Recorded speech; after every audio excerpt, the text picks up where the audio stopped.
We are here with Clyde Kustatsu. Yeah, good. Have you ever been to an East West Players banquet before?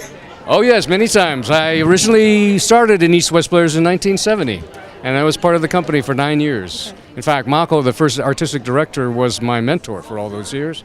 And of course, at a certain time, as you grow, then it's time to move on. So a lot of times I went on to the business of the movies, films, and television, so I didn't stay as long as other people are, but I've been a supporter of it. So technically I've been connected with East West Players now for 42 years.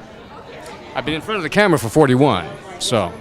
So would you say that East West Players kickstarted your career, or what role has it had in your career? Yeah, East West Players actually, because I went to Northwestern University Theater Department. I worked very hard, and I had to work 10 times harder than just to get noticed. However, when I came to LA in 1971, there were no place for me to act except for that looked like me, and they would cast me. And then I discovered East West Players, and it was a very exciting time in theater in the 70s because our mission was to show to the public, to the casting directors, the directors and producers, that Asian American actors were just as capable and talented enough to do Western plays and to be considered in roles aside from ethnic characters. And we were able to do that because at one time we did, for example, the production of Three Sisters by Chekhov, and there were two others, Mark Taper Forum and another theater company, and we had the best reviews.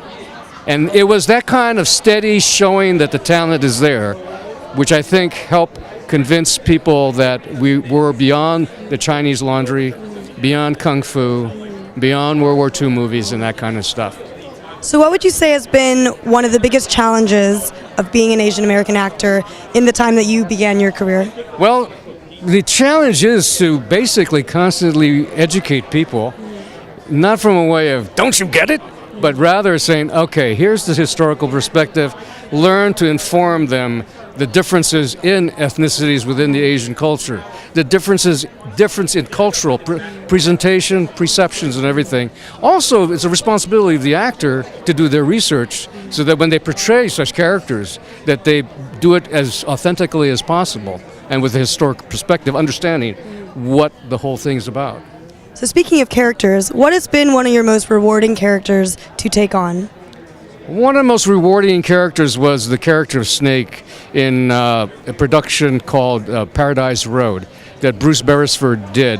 It was with Glenn Close, Juliana Margulies, Frances McDormand, Jennifer Ely, and it was about World War II and a prison camp where the women, to survive, formed a vocal orchestra.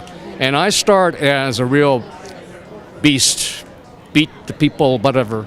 But in the course of the film, I learn, and the audience sees my humanity. And in real life, these women spoke up for him when he was in a war crimes trial. But he was executed. Meanwhile, the people that gave him the orders escaped, and one wound up in Parliament.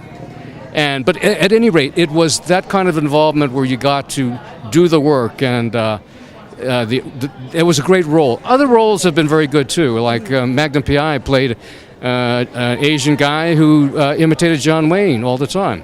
Well, the hell you say? You're looking pretty good, little girl. All right, I guess it's time to say adios.